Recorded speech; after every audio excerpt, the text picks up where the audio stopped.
దేవుని ఘనమైన నామానికి మహిమ కలుగును గాక. మరొక మారు ఈ లైవ్ కార్యక్రమంలోకి రావడానికి ప్రభు చూపిన ఈ తరుణాన్ని బట్టి దేవాది దేవుణ్ణి స్తుతిస్తున్నాను. మీ అందరికీ కూడా ప్రభు పేరిట నా వందనాలు, శుభములు. సమయంలో మనం ప్రార్థన చేసుకుందాం. పరిశుద్ధుడు అయిన తండ్రి, నీకు వందనాలు, కృతజ్ఞతాస్తుతులు చెల్లిస్తున్నాము నాయన. ఈ దినం కూడా మరోసారి మేము నీ సన్నిధికి సముఖానికి రావడానికి మీరు మమ్మల్ని ఆకర్షించిన విధానాన్ని బట్టి మీకు కృతజ్ఞతాస్తుతులు చెల్లిస్తున్నాను. ఈ సాయంత్రం సమయంలో మేము వాక్య ధ్యానంలోనికి వెళ్ళబోతుండగా నీ సన్నిధిని మాతో కూడా ఉంచండి. నీ కృపను మాకు సమృద్ధిగా దయచేయండి నాయన. నిలబడుతున్న నీ దాసుడు ఉట్టివాడు, నీ నోటిగా, నీ బోరగా, నీ శబ్దముగా నీ కుమారుని వాడుకోమని ప్రార్థిస్తున్నాను.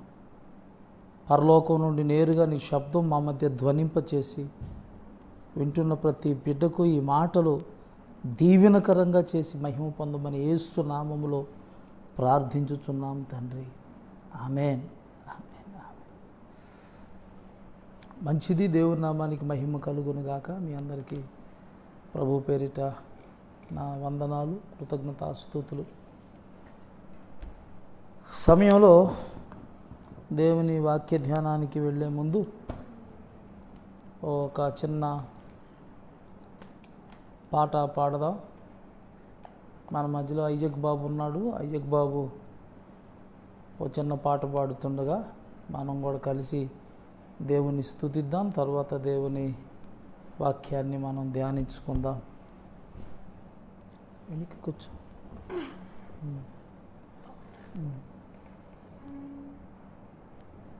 రాజుల రాజుల రాజు అనే పాట పాడుకుందాం. రాజుల రాజుల రాజు, సీయోను రారాజు. రాజుల రాజుల రాజు, సీయోను రారాజు. సీయోను రారాజు నా యేసు, పైనున్న యెరూషలేము నా గృహము. సీయోను రారాజు నా యేసు, పైనున్న యెరూషలేము నా గృహము. తల్లి గర్భము నుండి వేరు చేసి తండ్రి ఇంటి నుండి నన్ను పిలిచి, తల్లి గర్భము నుండి వేరు చేసి తండ్రి ఇంటి నుండి నన్ను పిలిచి, సీయోను కొరకి నన్ను ఏర్పరచిన సీయోను రారాజు నా యేసు. సీయోను కొరకి నన్ను ఏర్పరచిన సీయోను రాజు నా యేసు. రాజుల రాజుల రాజు, సీయోను రారాజు. రాజుల రాజుల రాజు, సీయోను రారాజు. సీయోను కొరకి నన్ను ఏర్పరచిన సీయోను రారాజు నా యేసు. సీయోను కొరకి నన్ను ఏర్పరచిన సీయోను రారాజు నా యేసు. నిషేధించబడిన రాయి, సీయోను మూల రాయి. నిషేధించబడిన రాయి, సీయోను మూల రాయి. ఎన్నిక లేని నన్ను ఎన్నుకొనిన సీయోను రారాజు నా యేసు. ఎన్నిక లేని నన్ను ఎన్నుకొనిన సీయోను రారాజు నా యేసు. హల్లెలూయా.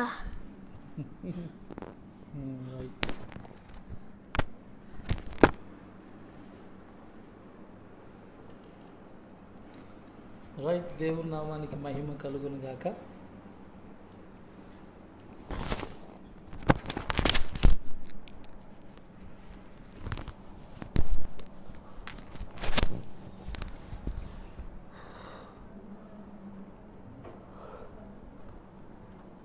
ప్రైజ్ ది లార్డ్, హల్లెలూయా. దేవుని నామానికి మహిమ కలుగును గాక. మంచిది ప్రియులారా, మరి ఈ సమయంలో వాక్య ధ్యానంలోనికి మనం వెళదాము. దేవుని వాక్య ధ్యానంలోనికి మనం వెళదాం. మనం గడిచిన నిన్నటి దినాన దేవుని ఇష్టాలను గురించి మనం ధ్యానించుకునే దానిలో మొదటిగా మనం శుద్ధుల మొగుట దేవునికి ఇష్టమని తెలుసుకుందాం.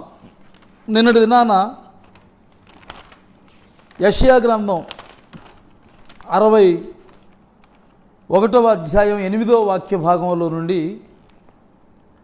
న్యాయము చేయుట యెహోవానగు నాకు ఇష్టము అనే విషయాన్ని మనం దాదాపుగా 1 గంటన్నర పాటు దేవుని యొక్క వాక్యాన్ని ధ్యానం చేసుకున్నాం. న్యాయము చేయుట దేవునికి ఇష్టమైన పని అని, దేవుడు ఇష్టపడుతున్నాడు. న్యాయం చేయటం అంటే ఆయనకి చాలా ఇష్టమైన విషయం అనే విషయాన్ని మనం ధ్యానం చేశాం. గడిచిన వాక్య ధ్యానంలో మన పితరులైన విశ్వాస వీరులుగా చెప్పబడినటువంటి అబ్రహాము జీవితంలో కానీ, శారా జీవితంలో కానీ, యాకోబు జీవితంలో కానీ, యోబు జీవితంలో కానీ, వీరందరి జీవితాల్లో, మన పితరులైన ఇజ్రాయేలీల ఐగుప్తులో ఉన్నప్పుడు వారి జీవితాల్లో దేవుడు కలగజేసుకొని, జోక్యం చేసుకొని ఆయన వారికి న్యాయం చేసిన ఆ సందర్భాలను మనం జ్ఞాపకం చేసుకున్నాము. నిజంగా దేవుడు వాళ్ళకి చేసినటువంటి కార్యాన్ని బట్టి వారు నిజంగా దేవుడు న్యాయవంతుడనే ఒక విశ్వాసాన్ని దేవుని మీద వారు ఏర్పరచుకున్నారు. అలాగే వాళ్ళు దేవుని విషయమై మాట్లాడారు కూడా. యోబు అయితే అన్నాడు, దేవుడు నాకు ఎన్నడూ అన్యాయం చేయలేదన్నాడు. సర్వశక్తుడు న్యాయం తప్పడం అసంభవం అన్నాడు. అలాగే మరి యాకోబు యాకోబు అయితే మరి దేవుడే నీకు నాకు న్యాయం తీర్చాలని లాభాంతో అన్నాడు. అలాగే మరి శారా అబ్రహాములు కూడా మాట్లాడుకున్నారు. అలాగే అబ్రహాము కూడా సర్వలోకమునకు తీర్పు తీర్చువాడు న్యాయం చేయడా అని మాట్లాడాడు.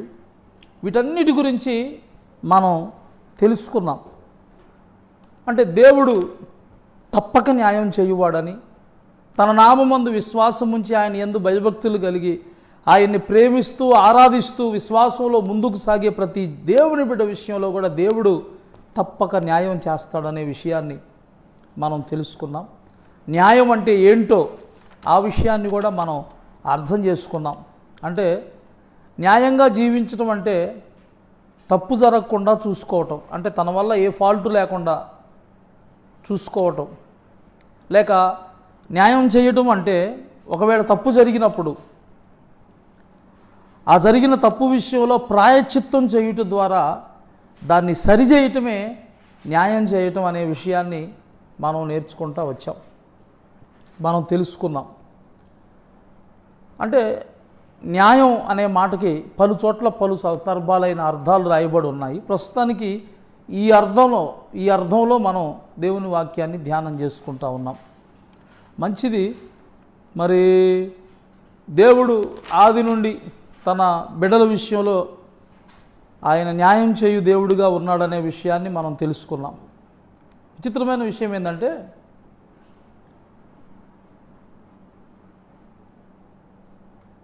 మనం న్యాయంగా జీవించాలని మనుషులు తాము న్యాయంగా జీవించాలని మాత్రం వారు అనుకోరు, కానీ దేవుడు మాత్రం వారికి న్యాయం చేయాలని అనుకుంటారు. మనం న్యాయంగా జీవించాలని అనుకోం, కానీ దేవుడు మనకు మాత్రం తప్పక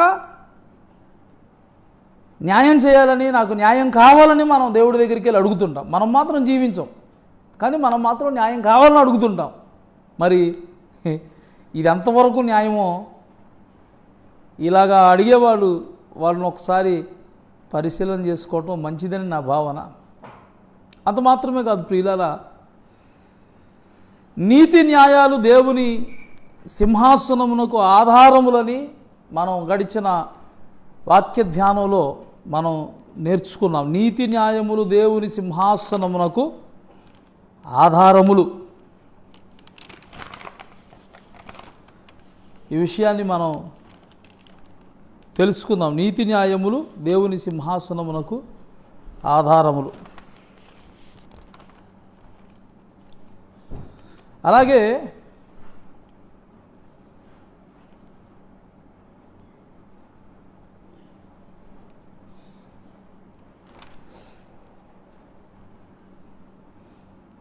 ఈ దినం కూడా మరికొన్ని విషయాలు న్యాయం గురించి లోతుగా మనం తెలుసుకుందాం.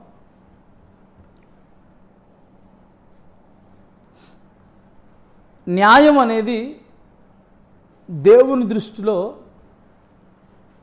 ఎంత విలువైనదిగా ఉన్నదో దాన్ని ఈ దినపు వాక్య ధ్యానం ద్వారా మనం గ్రహించగలం. అంటే దేవుని దృష్టికి న్యాయం అనేది ఎంత విలువైనదో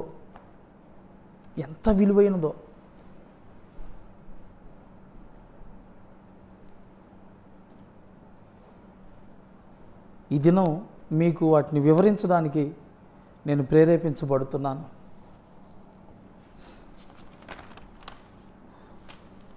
అంటే దేవుని దృష్టిలో దేవుడు న్యాయానికి ఇచ్చిన వెయిటేజ్, ఎంత వెయిటేజ్ ఇచ్చాడన్నది నేను మీకు ఈరోజు దాని గురించి చెప్పాలనుకుంటున్నాను. ఒకసారి మీరు మొదటి రాజుల గ్రంథం 3వ అధ్యాయం, బైబిల్ ఉన్నవాళ్ళు బైబిల్ తెరిచి మొదటి రాజుల గ్రంథము 3వ అధ్యాయము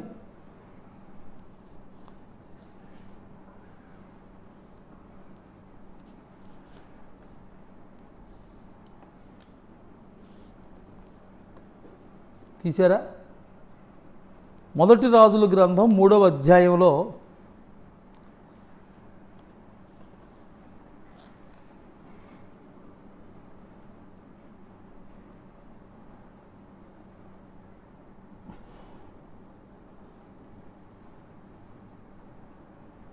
4వ వాక్య భాగం నుండి 15వ వాక్య భాగం వరకు కూడా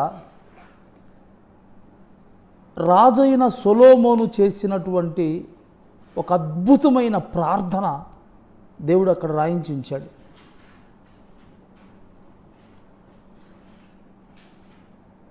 నేను చదువుతున్న వాక్యాలు ఒకసారి మీరందరూ మీ బైబిల్లో గమనించండి. 4వ వాక్యం నుంచి మొదలు పెడుతున్నాను. గిబియోను ముఖ్యమైన ఉన్నత స్థలమై ఉండెను గనుక బలులను అర్పించుటకై రాజు అక్కడికి పోయి ఆ బలిపీఠం మీద 1000 దహన బలులను అర్పించెను.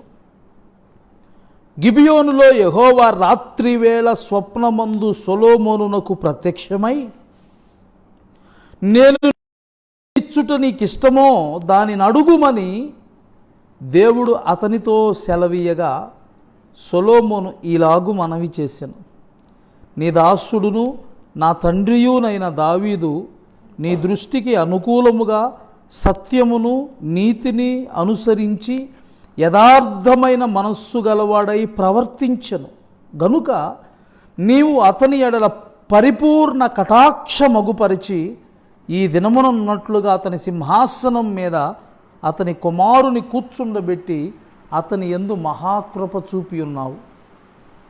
నా దేవా యెహోవా, నీవు నా తండ్రి అయిన దావీదునకు బదులుగా నీ దాసుడునైన నన్ను రాజుగా నియమించి ఉన్నావు. అయితే నేను బాలుడను, కార్యములు జరుపుటకు నాకు బుద్ధి చాలదు. నీ దాసుడునైన నేను నీవు కోరుకొనిన జనుల మధ్య ఉన్నాను. వారు విస్తరించినందున వారిని లెక్కపెట్టుటయు వారి విశాల దేశమును తనిఖీ చేయుటయు అసాధ్యము. ఇంత గొప్పదైన నీ జనమునకు న్యాయము తీర్చగలవాడు ఎవ్వడు? కాబట్టి నేను మంచి చెడ్డలు వివేచించి నీ జనులకు న్యాయము తీర్చునట్లుగా నీ దాసుడునైన నాకు వివేకము గల హృదయము దయచేయుము. 10వ వాక్యంలో సొలొమోను చేసిన ఈ మనవి ప్రభువునకు అనుకూలమాయెను. గనుక దేవుడు అతనికి ఇలాగు సెలవిచ్చెను, దీర్ఘాయువునైనను ఐశ్వర్యమునైనను నీ శత్రువుల ప్రాణమునైనను అడుగక న్యాయములను గ్రహించుటకు వివేకము అనుగ్రహించుమని నీవు అడిగితివి. నీవు ఇలాగున అడిగినందున నీ మనవి ఆలకించుచున్నాను. బుద్ధి వివేకములు గల హృదయము నీకిచ్చుచున్నాను. పూర్వీకులలో నీ వంటివాడు ఒకడునూ లేడు, ఇక మీదట నీ వంటివాడు ఒకడునూ ఉండడు. మరియు నీవు ఐశ్వర్యమును ఘనతను ఇమ్మను అడుగకపోయినను నేను వాటిని కూడా నీకిచ్చుచున్నాను. అందువలన నీ దినములన్నిటను రాజులలో నీ వంటివాడు ఒకడైనను ఉండడు. మరియు నీ తండ్రి అయిన దావీదు నా మార్గములలో నడిచి నా కట్టడలను నేను నియమించిన ధర్మమంతటిని గైకొనినట్లు నీవు నడిచి వాటిని గైకొని ఎడల నిన్ను దీర్ఘాయుష్మంతునిగా చేసేదను అనెను. అంతలో సొలొమోను మేలుకొని అది స్వప్నమని తెలుసుకొనెను. పిమ్మట అతడు యెరూషలేమునకు వచ్చి యెహోవా నిబంధన గల మందసము ఎదుట నిలువబడి దహన బలులను సమాధాన బలులను అర్పించి తన సేవకులందరికీ విందు చేయించెను. దేవుని నామానికి మహిమ కలుగునుగాక. ఈ చదవబడిన ఈ వాక్య భాగంలో సొలొమోను దేవుని ఎదుట చేసిన ప్రార్థన గురించి మనం వింటున్నాం. ప్రియులారా,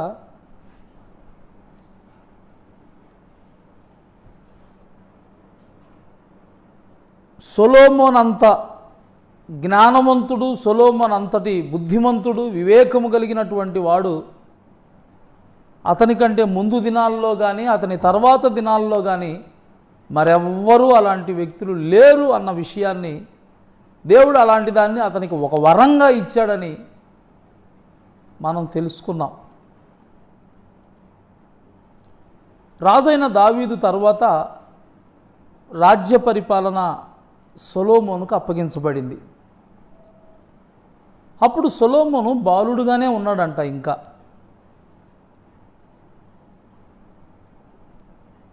ఒకరోజు దేవుని మందిరం అంటే రాజైన దావీదు దేవుని మందిరం మీద తనకున్న మక్కువ చేత దేవుని మందిరానికి కట్టడానికి కావలసినవన్నీ సమకూర్చి మందిరం నా దేవునికి నేను కట్టించాలి అని అతను ఆశపడ్డాడు. కానీ దేవుడు అతను ఏమన్నాడంటే, నువ్వు యుద్ధం చేసి నీ చేతులు అనేకుల రక్తాన్ని చిందించాయి కాబట్టి నువ్వు నా మందిరం కట్టకూడదు అని చెప్పి నీ తర్వాత నీ గర్భములో నుండి వచ్చే నీ కుమారుడైన సొలొమోను నా మందిరాన్ని కడతాడు అని దావీదుకు చెబితే, దావీదు ఏం చేశాడంటే తన తర్వాత తన కుమారుడైన సొలొమోను రాజుగా మారిన తర్వాత దేవాలయం అనేది నిర్మించబడటం కొరకు ఏమేమైతే అవసరమో, ఎంతెంతైతే అవసరమో అంత వెండిని, బంగారాన్ని, కలపను, రాగిని, ఇత్తడిని, ఇనుముని, సమస్త సామాగ్రిని సమకూర్చి పెట్టాడు. రాజైన దావీదు చనిపోయిన తర్వాత సొలొమోను రాజయ్యాడు. సొలొమోను కూడా దేవుని మందిరాన్ని కట్టాడు. సొలొమోను దేవుని మందిరాన్ని కట్టిన తర్వాత బలులు అర్పించాడు. ఆ మందిరం ప్రతిష్ఠ అయిపోయిన తర్వాత బలులు అర్పించిన తర్వాత ఆ రాత్రంతా సొలొమోనుకి దేవుడు అలా కలలో ప్రత్యక్షమై సొలొమోన్ని ఏదన్నా ఒక వరం అడగమని అడిగాడంట. దేవుని వాక్యంలో మనం చదువుతున్నాం 5వ వాక్యం, గిబియోనులో యెహోవా రాత్రివేళ స్వప్నమందు సొలొమోనునకు ప్రత్యక్షమై,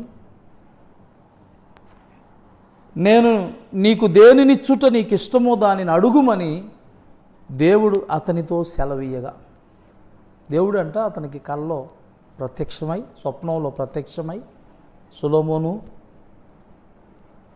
నేను నీకు దేనినిచ్చుట నీకు ఇష్టమో దానిని అడగవయ్యా, దాన్ని ఇస్తాను అన్నాడంట. అంటే నీకేమి ఇష్టమో అడుగు, నువ్వేది అడిగితే దాన్ని నేను ఇస్తానని దేవుడే అతనికి కలలోకి వచ్చి అతన్ని వరం అడిగితే, వరాన్ని కోరుకోమని అడిగితే సొలొమోను ఏం కోరుకున్నాడో తెలుసా? మొట్టమొదటిగా సొలొమోను అంటాడు, అయ్యా, నీ దాసుడు నా తండ్రి అయిన దావీదు నీ దృష్టికి నీతిని అనుసరించి యథార్థంగా భయభక్తులతో ఆయన జీవించిన విధానాన్ని బట్టి నువ్వు పరిపూర్ణమైన కటాక్షాన్ని అతని ఎడల నిలబెట్టావు. కాబట్టే ఈ దినమున అతని కుమారుడినైన నేను ఈ రీతిగా ఈ సింహాసనం మీదకి రాగలిగానని దేవుడు తన జీవితంలో చేసినటువంటి ఉన్నతమైనటువంటి కార్యాన్ని దేవుని ఎదుట పెట్టి దేవుణ్ణి స్తుతించి తర్వాత ఏమని అడుగుతున్నాడు తెలుసా? అయ్యా, నేను బాలుడిని, ఇంత గొప్ప రాజ్యానికి, నీ ప్రజలకి నన్ను ఒక అధికారిగా, అధిపతిగా నువ్వు చేసావు కదా. చూడండి, ఆ 9వ వాక్యంలో అంటాడు, ఇంత గొప్పదైన నీ జనమునకు న్యాయము తీర్చగలవాడెవడో?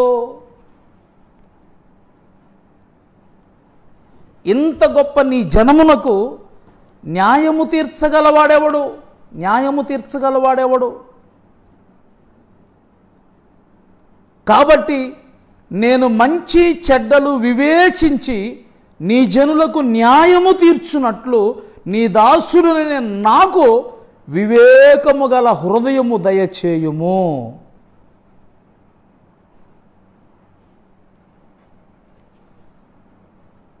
సొలొమోను అడిగిన దానికి అడిగిన మనమంట దేవుని దృష్టికి ఎంతో అనుకూలమైపోయిందంట.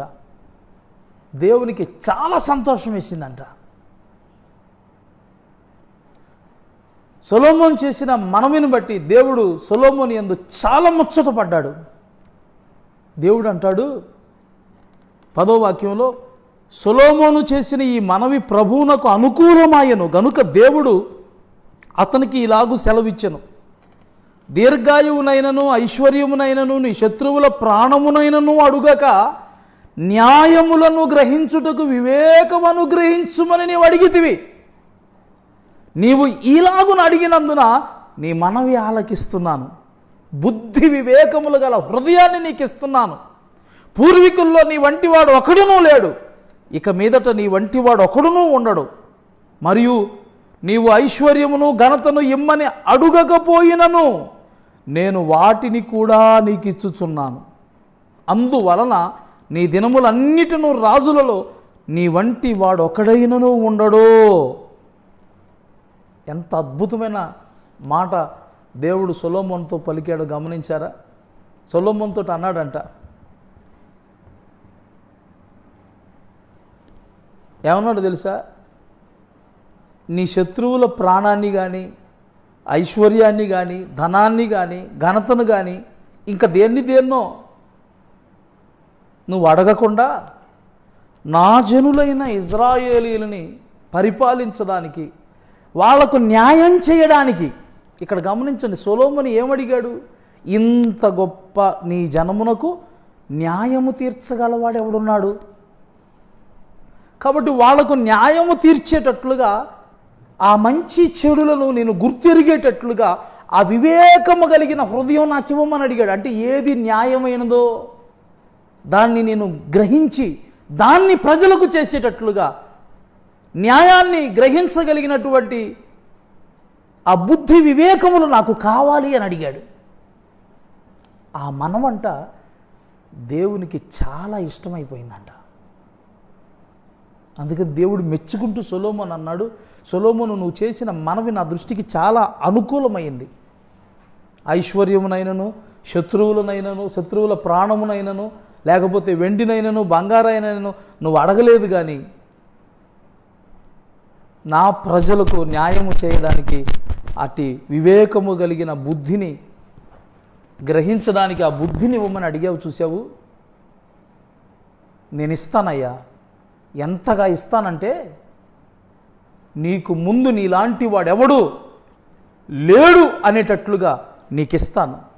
నీ తర్వాత కూడా నీ వంటి వాడికి ఎవడు కూడా లేడు అని నీ తర్వాత వచ్చేవాడు కూడా ఒప్పుకునేటట్లుగా అంత జ్ఞానవంతుడిగా చేస్తాను, అంత వివేకం వాడిగా చేస్తాను, అంత న్యాయాన్ని గ్రహించేవాడిగా నేను చేస్తాను అని చెప్పి అంతటితో మాత్రమే ముగించకుండా ఐశ్వర్యాన్ని, శత్రువుల ప్రాణాన్ని ఏవి నువ్వు అడగలేదు.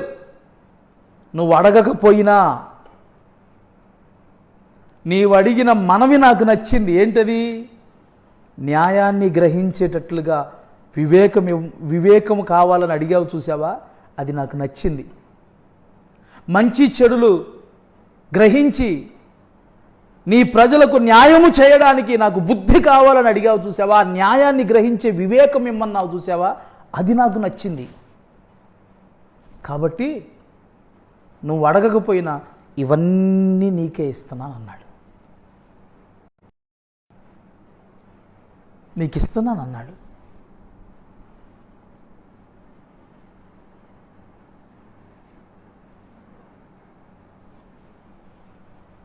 మనకు తెలుసు సొలొమోను అంతటి జ్ఞానవంతుడు అతని ముందు కానీ అతని తరువాత కానీ ఎవరు లేరనే విషయాన్ని మనకు తెలుసు. మరి అంత జ్ఞానం, అంత వివేకం, అలాంటి వ్యక్తిగా దేవుడు అతన్ని ఎందుకు దీవించాడు? దేన్ని బట్టి దీవించాడు? అతడు అడిగిన ఒక విషయం. ఏం విషయం అది? అయ్యా, ఇంత జనానికి, నీ జనానికి నేను న్యాయం చేయాలి, వారి ఎడల నేను న్యాయ వైఖరిని అగుపరచాలి, వారికి నేను న్యాయము తీర్చాలి, ఆ న్యాయాన్ని గ్రహించే బుద్ధి నాకు కావాలి అని అడిగాడు. ఒకవేళ జ్ఞానం అడిగినా ఆ జ్ఞానం దేని గురించి అడిగాడో తెలుసా? ఏ బిల్డింగులు కట్టే జ్ఞానమో, ఏ రసాయన శాస్త్రంలో ప్రయోగాలు చేసే జ్ఞానమో అడగలేదు. న్యాయాన్ని గ్రహించే జ్ఞానం అడిగాడు. అది దేవునికి నచ్చింది. అంటే న్యాయమునకు దేవుడు ఎంత వెయిటేజ్ ఇస్తున్నాడో మీరు గమనించాలి. నీ ప్రజలకు నేను న్యాయం చేయాలయ్యా, న్యాయం ఎట్టిదైనది నేను తెలుసుకునే బుద్ధి నాకు కావాలి అని అడిగితే దేవుడు ఎంత సంతోషపడిపోయి అంత వరం ఆయనకి ఇచ్చాడంటే, నిజంగా న్యాయానికి దేవుడు ఇస్తున్న విలువేంటో నీకు ఇప్పుడైనా అర్థమైందా? నేను అదే ఈ ప్రసంగం ప్రారంభంలో మీతో మాట్లాడాను. నేను న్యాయం చెయ్యాలని మనం ఎవరము అనుకోము, కానీ మన వరకు వచ్చేసరికి మాత్రం మనం ఏమంటామంటే, నాకు మాత్రం న్యాయం జరగాలంటాం. న్యాయంగా నేను ఎంతవరకు న్యాయంగా ఉంటున్నానని ఆలోచించుకోం. నాదెంతవరకు న్యాయం, నా వాదనలో ఎంత న్యాయం ఉంది అని మనం ఆలోచించుకోం. నేను చేసిన పని ఎంతవరకు న్యాయమైనది, న్యాయసమ్మతమైనది అని మనం ఆలోచించుకోం. కానీ దేవుడి దగ్గర మనందరం అడిగేది ఏంటంటే, నాకు మాత్రం న్యాయం కావాలని అడుగుతాం.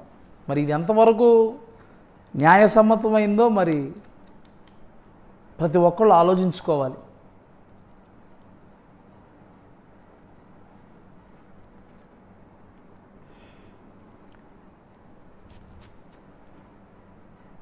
దేవుడు మరి సొలొమోనుకి ఆ న్యాయాన్ని గ్రహించే బుద్ధి కుశలత ఎలాగిచ్చాడో తెలుసా? ఆ తర్వాత వచనాల్లో చదివితే 16వ వాక్యం, తరువాత వేశ్యలైన 2 స్త్రీలు రాజునొద్దకు వచ్చి అతని ముందర నిలిచిరి. వారిలో ఒకటి ఇట్లు మనవి చేసెను, నా ఏలినవాడా చిత్తగించుము, నేనును ఈ స్త్రీయు ఒక ఇంటిలో నివసించుచున్నాము, దానితో కూడా ఇంటిలో ఉండి నేను ఒక పిల్లను కంటిని. నేను కనిన 3వ దినమున ఇదియు పిల్లను కనెను. ఇద్దరమును కూడా నున్నాము, మేమిద్దరము తప్ప ఇంట్లో మరి ఎవ్వరూ లేరు. అయితే రాత్రి యందు ఇది పడకలో తన పిల్ల మీద పడగా అది చచ్చెను. కాబట్టి మధ్యరాత్రి ఇది లేచి నీ దాసినైన నేను నిద్రించుచుండగా వచ్చి నా ప్రక్కలో నుండి నా బిడ్డను తీసుకొని తన కౌగిటిలో పెట్టుకొని చచ్చిన తన పిల్లను నా కౌగిటిలో ఉంచెను. ఉదయమున నేను లేచి నా పిల్లకు పాలియ చూడగా అది చచ్చినదాయను. తరువాత ఉదయమున నేను పిల్లను నిదానించి చూచినప్పుడు వాడు నా కడుపున పుట్టినవాడు కాడని నేను తెలుసుకొంటిని. అంతలో 2వ స్త్రీ, అది కాదు, బ్రతికి ఉన్నది నా బిడ్డ, చచ్చినది దాని బిడ్డ అని చెప్పగా ఆమె, కాదు, చచ్చినదే నీ బిడ్డ, బ్రతికి ఉన్నది నా బిడ్డ, ఈ ప్రకారముగా వారు రాజు సముఖమున మనవి చేశాను. ఒకరోజంట సొలొమోను యొక్క మందిరంలోకి న్యాయం చేయమంట ఒక ఇద్దరు స్త్రీలు వచ్చారంట. వారు సొలొమోను దగ్గరకు వచ్చి వారు చెప్తున్న మనం ఏంటంటే, మేమిద్దరము చెరొక బిడ్డను కన్నాం. ఇంచుమించుగా 3 రోజుల వ్యవధిలో ఇద్దరము కూడా బిడ్డను కన్నాం. అయితే మధ్యరాత్రి సమయంలో వాళ్ళల్లో ఒక స్త్రీ అంట నిద్రలో దొర్లి తన బిడ్డ మీద పడినప్పుడు ఆ బిడ్డ చచ్చిపోయిందంట. అందుకని అది లేచి మరొక స్త్రీ కౌగిటిలో పడుకొని ఉన్నటువంటి బిడ్డను తాను తీసుకొని చచ్చిన తన బిడ్డను ఈ స్త్రీ కౌగిలిలో పెట్టేసి ఏమీ తెలియనట్టుగా ఊరుకుందంట. తెల్లవారు లేచి చూసినప్పుడు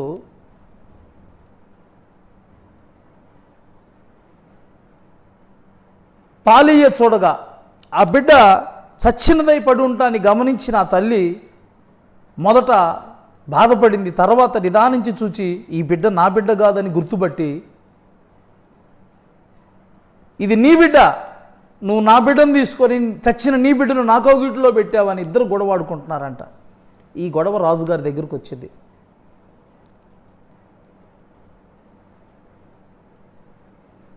వాళ్ళిద్దరికీ 2 బిడ్డలు పుట్టిన మాట వాస్తవం. కానీ ఎవరు బిడ్డో ఎవరికీ తెలియదు.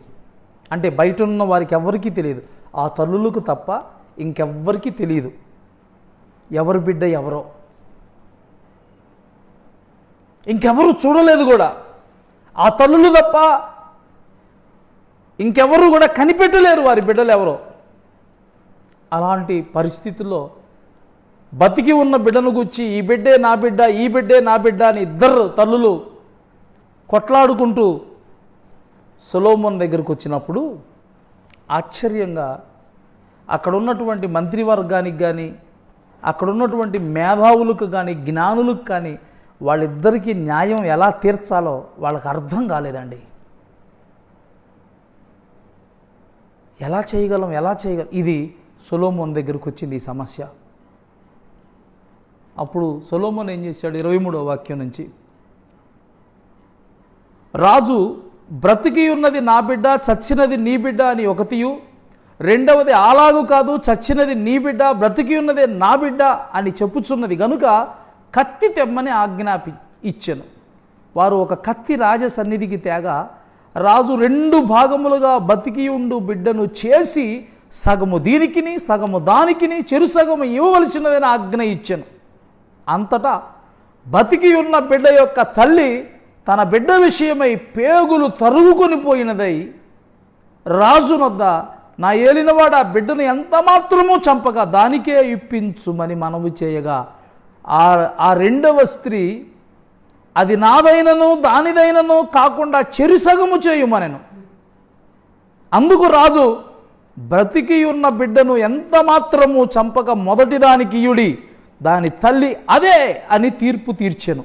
అంతటా ఇశ్రాయేలీయులందరూ రాజు తీర్చిన తీర్పును గూర్చి విని న్యాయము విచారించుట యందు రాజు దైవ జ్ఞానము నొందిన వాడని గ్రహించి అతనికి భయపడిరి. దేవునికి మహిమ కలుగునుగాక. ఏమన్నాడంటే, 2 తల్లులు ఈ బిడ్డ నాదంటే నాది, నాదంటే నాదని కొట్లాడుకుంటున్నారు కదా, అందుకని ఏం చెప్పాడంటే, ఒక మంచి పదునైన పెద్ద కత్తిని తీసుకురండి అన్నాడు. వెంటనే ఒక కత్తి తీసుకొచ్చారు పరిచారకులు, రాజభట్లు. రాజు ఏమంటున్నాడంటే, ఇద్దరు నాది నాది అంటున్నారు కాబట్టి ఆ బిడ్డను సగానికి నరికి ఒక సగం ఒకదానికి ఒక సగం ఇంకొక దానికి ఇచ్చేయండి అనంగానే నిజంగా వాణ్ణి గన్న తల్లి అంట పేగులు తరుగుకుపోయినది. తల్లి ప్రేమ ఎంత గొప్పదండి. బిడ్డ ఎక్కడ ఉన్నా బతికి ఉండాలి, క్షేమంగా ఉండాలనే తల్లి కోరుకుంటుంది. కానీ బిడ్డ చావుని ఏ తల్లి కూడా ఒప్పుకోదు.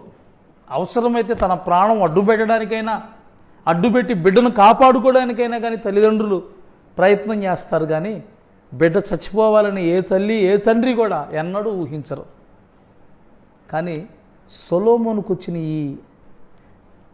ఆలోచన, దేవుడిచ్చినటువంటి ఆ జ్ఞానం ఎంత గొప్పదండి.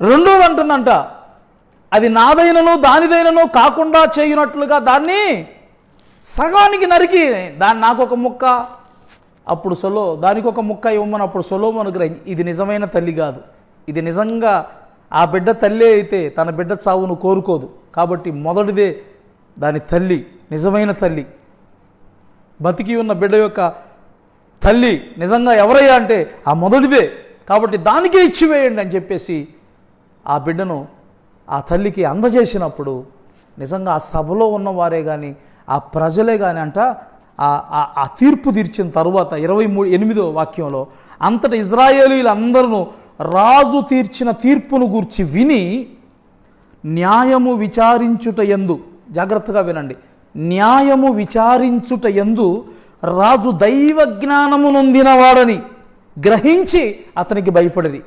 ఇందాక నేను అన్నాను కదా, సొలొమోను అంతటి జ్ఞానవంతుడు ఇంకెవరూ లేరని. ఏ విషయంలో జ్ఞానవంతుడు అనుకుంటున్నారు మీరు అందరూ? నేను ఇంతకుముందే చెప్పాను, బిల్డింగులు కట్టడంలో, ఈ లోకం నేర్పేటువంటి చదువుల విషయంలో, వీటన్నిటి విషయంలో కాదు, న్యాయము గ్రహించుటలో జ్ఞానవంతుడు. ఏది న్యాయమో ఏది అన్యాయమైనదో దాన్ని వెలికి తీయటంలో, దాన్ని గ్రహించటంలో, దాని మంచి చెడులో గుర్తెరగటంలో, న్యాయాన్ని గ్రహించుటలో జ్ఞానవంతుడు, దైవ జ్ఞానము కలిగిన వాడని ప్రజలందరూ కూడా అతనికి భయపడ్డారంట. ఇప్పుడు అర్థమైందా అతడు దేని యందు జ్ఞానం కలిగి ఉన్నాడు? న్యాయము గ్రహించుట యందు. నిజంగా సొలొమోనుకి ఎంత అద్భుతమైన జ్ఞానం ఇచ్చాడండి దేవుడు. ఎందుకు ఇచ్చాడు అంత జ్ఞానం? ఏ విషయంలో ఇచ్చాడు అంత జ్ఞానం? ఎందుకు సొలొమోను చూసి ముచ్చటపడి అంత గొప్పవాడయ్యేటట్లుగా దీవించాడు? అతనికి ముందున్నవారు కానీ అతని తర్వాత వచ్చిన వారిలో కానీ ఎవరునూ అతని వంటి వాడు అనేవాడు ఇక లేకుండా అంత జ్ఞానవంతుడుగా ఎందుకు చేశాడు? ఎలా చేశాడు? సొలొమోను ఏమడిగాడు తెలుసా? ఒకటి అడిగాడు, అయ్యా ఇంత గొప్ప నీ ప్రజలకి న్యాయం చేయటానికి నాకు బుద్ధి కావాలి. ప్రైజ్ లార్డ్, హల్లెలూయా. ఇంత గొప్పదైన నీ జనమునకు న్యాయము తీర్చగలవాడెవడు? కాబట్టి నేను మంచి చెడ్డలు వివేచించి నీ జనులకు న్యాయము తీర్చున్నట్లు నీ దాసుడనైన నాకు వివేకము గల హృదయము దయచేయమన్నాడు.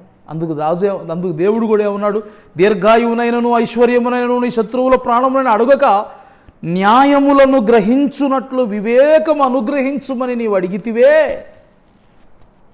నీ మనవిని ఆలకిస్తున్నానన్నాడు. న్యాయమును గ్రహించుటకు బుద్ధిని, వివేకాన్ని, జ్ఞానాన్ని కావాలని అడిగాడు. ఇవన్నీ ఎందుకు కావాలి అంటే న్యాయమైనది ఎట్టిదో తెలుసుకోవాలి. నేను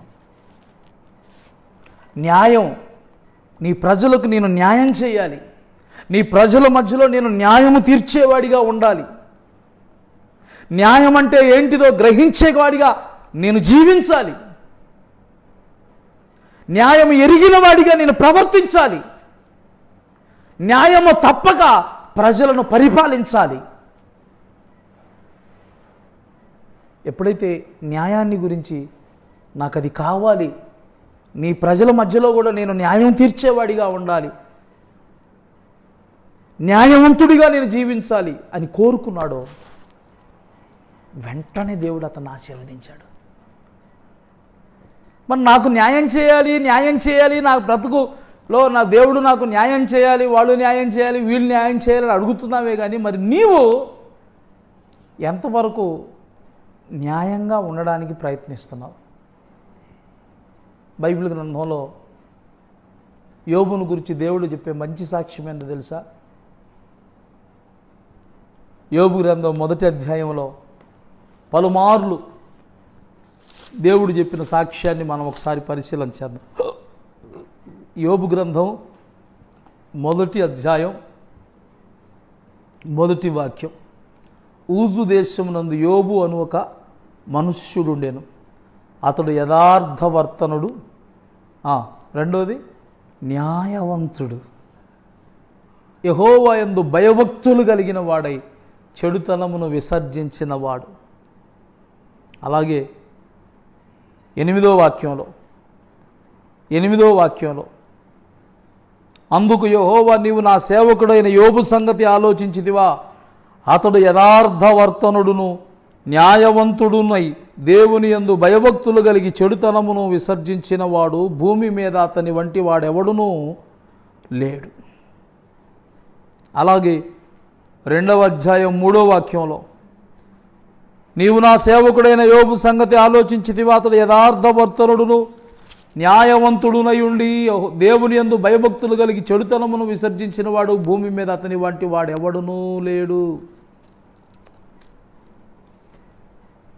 యోబును గూర్చి దేవుడు ఇస్తున్న సాక్ష్యం ఏంటో తెలుసా? పలుమార్లు యోబు న్యాయవంతుడని పలికాడు. యోబు యథార్థవర్తనుడును న్యాయవంతుడును దేవుని యందు భయభక్తులు గలవాడే చెడుతనాన్ని విసర్జించిన వాడని సాక్ష్యం ఇచ్చినప్పుడు, దేవుడిచ్చిన సాక్ష్యంలో యోబును గురించి యోబు న్యాయవంతుడు అని ప్రస్తావన చేశాడు. దేవుని చేత యోబు న్యాయవంతుడు, నిజంగా ఇతడు న్యాయవంతుడు అని సాక్ష్యం పొందాడు. అంటే యోబు తన జీవితంలో ఎంతగా న్యాయాన్ని అనుసరించి అతడు జీవించాడో.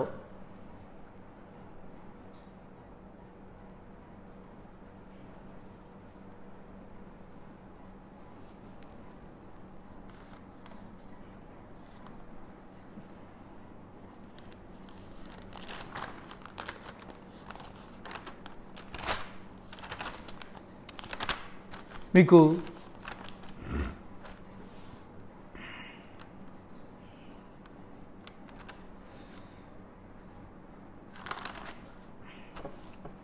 న్యాయం అన్నది మనం ఎలా గ్రహించగలం? ఏది న్యాయము ఏది అన్యాయము అనేదాన్ని అసలు మనం గ్రహిస్తే కదా, అది అర్థమైతే కదా మనం ఆ న్యాయం ప్రకారంగా నడుచుకోవడానికి. అందుకని దేవుడు ఇశ్రాయేలీయులకి ఆ న్యాయాన్ని నేర్పించడానికి మోషేకు దేవుడు ఆజ్ఞాపించాడు.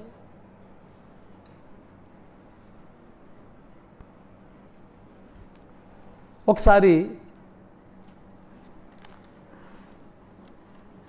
మీరు ఈ వాక్య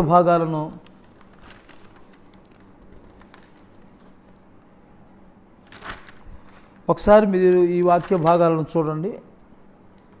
నిర్గమకాండము 18వ అధ్యాయం. నిర్గమకాండము 18వ అధ్యాయం.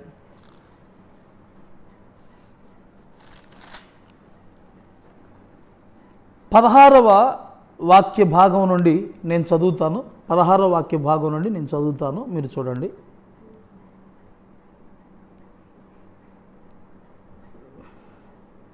వారికి వ్యాజ్యము ఏదైనా కలిగిన ఎడల నా యొద్దకు వచ్చెదరు. నేను వారి విషయము న్యాయము తీర్చి దేవుని కట్టడలను ఆయన ధర్మశాస్త్ర విధులను వారికి తెలుపుచున్నానని తన మామతో చెప్పాను. అందుకు మోషే మామ అతనితో, నీవు చేయుచున్న పని మంచిది కాదు. నీవును నీతోనున్న ఈ ప్రజలను నిశ్చయముగా నలిగిపోవుదురు. ఈ పని నీకు మిక్కిలి భారము, అది నీవు ఒక్కడివే చేయజాలవు. కాబట్టి నా మాట వినుము. నేను నీకు ఒక ఆలోచన చెప్పెదను. దేవుడు నీకు తోడయుండును. ప్రజల పక్షమున నీవు దేవుని సముఖమందు ఉండి వారి వ్యాజ్యములను దేవుని యొద్దకు తేవలెను. నీవు వారికి ఆయన కట్టడలను ధర్మశాస్త్ర విధులను బోధించి వారు నడవవలసిన త్రోవను, వారు చేయవలసిన కార్యములను వారికి తెలుపవలెను. మరియు నీవు ప్రజలందరిలో సామర్థ్యము, దైవభక్తి, సత్యాసక్తి కలిగి లంచగొండులు కాని మనుష్యులను ఏర్పరచుకొని 1000 మందికి ఒకనిగాను, 100 మందికి ఒకనిగాను, 50 మందికి ఒకనిగాను, 10 మందికి ఒకనిగాను వారి మీద న్యాయాధిపతులను నియమింపవలెను. వారు ఎల్లప్పుడూ ప్రజలకు న్యాయము తీర్చవలెను. అయితే గొప్ప వ్యాజ్యములన్నిటినీ నీ యొద్దకు తేవలెను. ప్రతి అల్ప విషయమును వారే తీర్చవచ్చును. వారు నీతో కూడా ఈ భారమును మోసిన ఎడల నీకు సులువుగా ఉండును. దేవుడు ఇలాగు చేయుటకు నీకు సెలవిచ్చిన ఎడల నీవు ఈ పని చేయుచు దాని భారమును సహింపగలవు. ఆ తర్వాత మనం చూస్తున్నాము అలాగే అతడు న్యాయాధిపతులను ఏర్పాటు చేసి వారికి ప్రధానులను నియమించి అలాగా ఆ మోషే మామ ఇచ్చిన సలహా ప్రకారం ఆ వ్యాజ్యములన్నిటిలో న్యాయము తీర్చుచు సమాజం అంతటికి వాళ్ళు ఉన్నారని. అంటే ప్రజలకు న్యాయం తీర్చడానికి ఆ దినాల్లో ఇజ్రాయేలీలు ఐగుప్తు నుండి బయటకు వచ్చి అరణ్యయాత్ర చేసేటప్పుడే దేవుడు వాళ్ళకి అందరికీ న్యాయం తీర్చడానికి కోర్టులను ఏర్పాటు చేశాడు. అంటే ఆ దినాల్లో దైవ సంబంధంగా దేవుడు కొంతమంది ప్రజలను మోసే చేత ఎన్నిక చేయించి, అంటే వాళ్ళు ఎలాంటి వాళ్ళు ఇక్కడ చూడండి, సామర్థ్యము, దైవభక్తి, సత్యాసక్తి కలిగి లంచగొండులు కాని మనుష్యులను న్యాయాధిపతులుగా నియమించారు. వారికి మొదట న్యాయానికి సంబంధించి వాళ్ళంట అక్కడ చూడండి, నీవు వారికి ఆయన కట్టడలను ధర్మశాస్త్ర విధులను బోధించాలి. ఎస్, న్యాయం ఎట్టిదో గ్రహించడానికి ఏది న్యాయమో ఏది అన్యాయమో దేన్ని బట్టి గ్రహించగలరు? ప్రతివాడు వాదన పెట్టుకున్న ప్రతి వాళ్ళు కూడా వాళ్ళ దృష్టిలో వాళ్ళు నాది న్యాయమే, నేను ఇలాగ ఉండడం న్యాయమే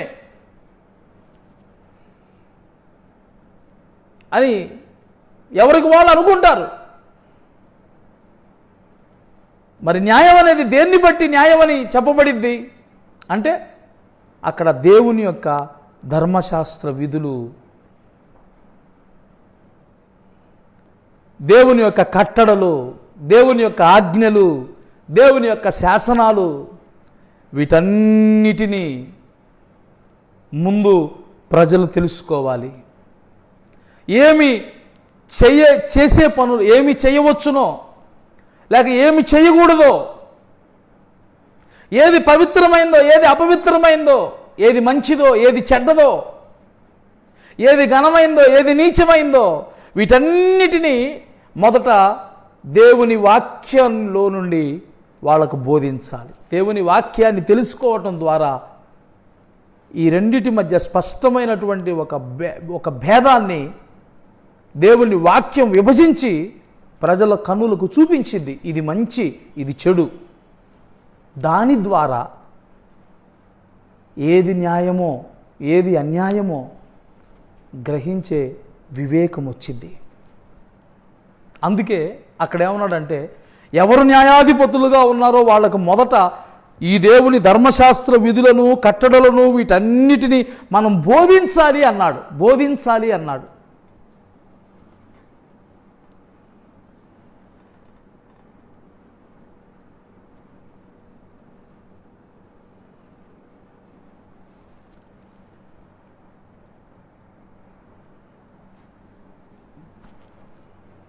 ఆ కాలంలో దేవుడు తన ప్రజలకు న్యాయం చేయడానికి దైవ సంబంధంగా దేవుని వాక్యమును అనుసరించి ఏది మంచో ఏది చెడో ఆ వివేకం కలిగినటువంటి ప్రజలను ఏర్పరచుకొని దాని ద్వారా ప్రజలకు కట్టడలను విధులను బోధించి ఆ కాలంలో కూడా న్యాయం చేశాడనే విషయాన్ని మనం ఇక్కడ గ్రహించుకోవాలి. ఇదంతా నేను ఎందుకు చెప్తున్నానంటే, దేవుడు నీ జీవితంలో నా జీవితంలో న్యాయం చేయడానికి అవసరమైన వాటిని ఏర్పాటు చేయువాడై ఉన్నాడు. దేవుడు న్యాయం చేయడానికి ఇష్టపడుతున్నాడు.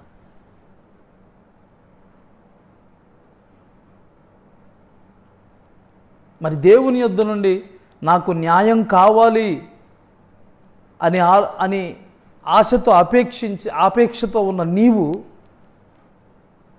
నీవు కూడా న్యాయం ఏదయ్యుందో దానినే నేనును అనుసరించి నడుచుకోవాలి అనే ఆశ తప్పక కలిగి ఉండాలనే విషయం నువ్వు గ్రహించుకోవాలి. నీకు న్యాయం కావాలి అంటే నువ్వు కూడా న్యాయంగా జీవించబద్ధుడివై ఉన్నావు. దేవుడు న్యాయం విషయంలో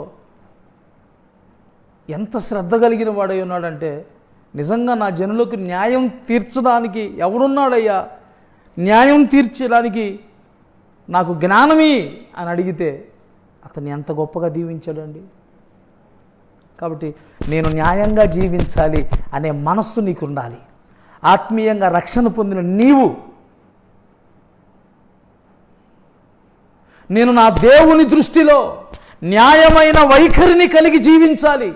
యోబు వలె దేవుని చేత ఇతడు న్యాయవంతుడు అని సాక్ష్యం పొందేటట్లుగా నిన్ను జీవించాలి అని నువ్వు కోరుకున్నట్లయితే దేవుని యొద్ద నువ్వు ఆ జ్ఞానం అడగాలి. ప్రభువా, న్యాయాన్ని గ్రహించడానికి నాకు జ్ఞానం కావాలి.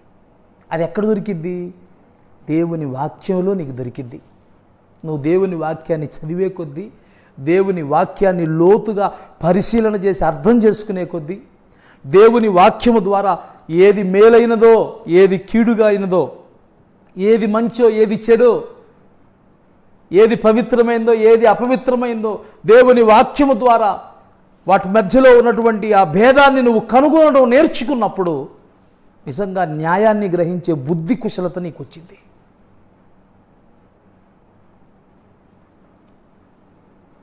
నువ్వు నిజంగా న్యాయమును అనుసరించి వైఖరి కలిగి ఉంటే, న్యాయంగా జీవించాలి అనే తపన నువ్వు కలిగి ఉంటే, దేవుడు నిన్ను గూర్చి కూడా యోబును గూర్చి సాక్ష్యం ఇచ్చినట్టు నువ్వు కూడా న్యాయవంతుడు అని దేవుడు తప్పక నీ గురించి సాక్ష్యం పలుకుతాడు.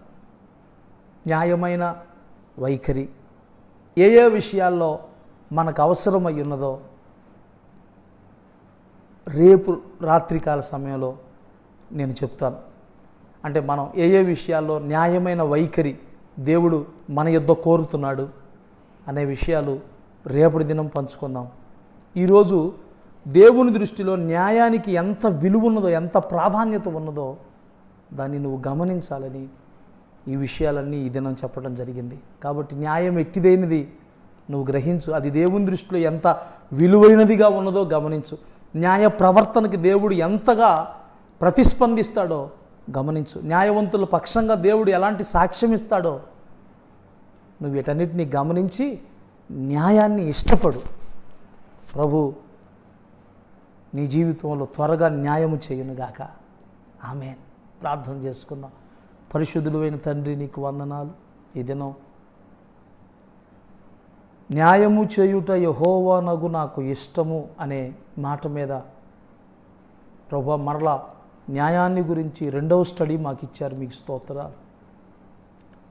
న్యాయము ఎట్టిదైనది గ్రహించడానికి బుద్ధి కావాలని, జ్ఞానం కావాలని, వివేకం కావాలని సొలొమోను అడిగినప్పుడు నువ్వెంతో సంతోషపడ్డావయ్యా. అతడు చేసిన మనవి నీకెంతో అనుకూలమైపోయింది. నా ప్రజలకు న్యాయం తీర్చడానికి నువ్వు అడిగావు కాబట్టి తప్పక నువ్వు అడిగింది నేను ఇస్తానని చెప్పి అడగకపోయినా ఐశ్వర్యాన్ని ఇచ్చావు, ధనఘనతలను ఇచ్చావు, శత్రువులను పారదోలావు. అతని ముందున్న వారిలో ఎవరునూ, అతని వెనక వచ్చిన వారిలో ఎవరునూ అతని వంటివారే లేకుండా అంత జ్ఞానవంతుడిగా చేశావే. న్యాయము తీర్చుటలో అతడు దైవ జ్ఞానము నొందినవాడని ప్రజలందరూ గ్రహించేటట్లుగా అద్భుతమైనటువంటి న్యాయాన్ని ప్రజలకు అందించే ఒక మంచి రాజుగా అతను నిలబెట్టావే. నీకు కృతజ్ఞతాస్తుతులు చెల్లిస్తున్నా. మా బ్రతుకులో కూడా న్యాయం జరగడానికి నువ్వు కోరుకుంటున్న దేవుడు అయితే మేము మొదట న్యాయం కావాలని అడిగే మేము, ఆశపడుతున్న మేము కూడా న్యాయమును మాత్రమే ఇష్టపడే వారిగా ఉండాలని మాతో మాట్లాడాం. న్యాయం ఎట్టిదైనది గ్రహించడానికి దేవుని ధర్మశాస్త్రాన్ని, కట్టడలను ఆ దినాల్లో న్యాయాధిపతులకు మోషే బోధించి నేర్పించిన రీతిగా ప్రభువా నీ వాక్యములో నుండి, నీ కట్టడల్లో నుండి, నీ ఆజ్ఞల్లో నుండి నాయనా న్యాయం ఎట్టిదైనది మేము గ్రహించుకున్నట్లుగా ఈ బుద్ధి కుశలత ఈ దినం వాక్యం విని ఇది నాకు కావాలని అడిగిన వారు ప్రతి ఒక్కరికి దయచేయమని ప్రార్థిస్తున్నాను.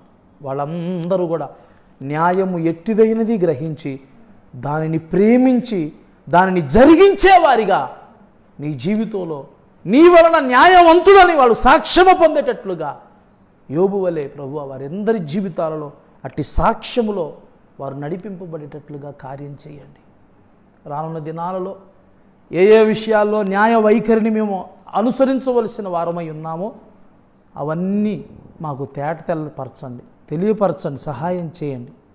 నీ హస్తాలకు మమ్మల్ని మేము సమర్పించుకుంటూ యేసుక్రీస్తు అతి పరిశుద్ధ నామములో ప్రార్థించి పొందుకొని ఉన్నాము తండ్రి. ఆమేన్. ఆమేన్. మీ అందరికీ ప్రభు పేరిట నా వందనాలు, శుభములు తెలియజేస్తున్నాను. మరలా రేపు సాయంత్రం మరలా ఇదే సమయానికి 7:30 గంటలకు లైవ్లో కలుసుకుందాం.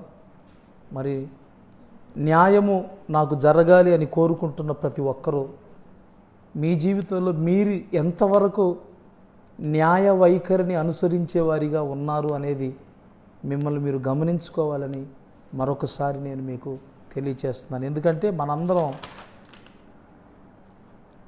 న్యాయంగా జీవించాలని అనుకోము, కానీ నాకు మాత్రం న్యాయం కావాలని అడుగుతుంటాం.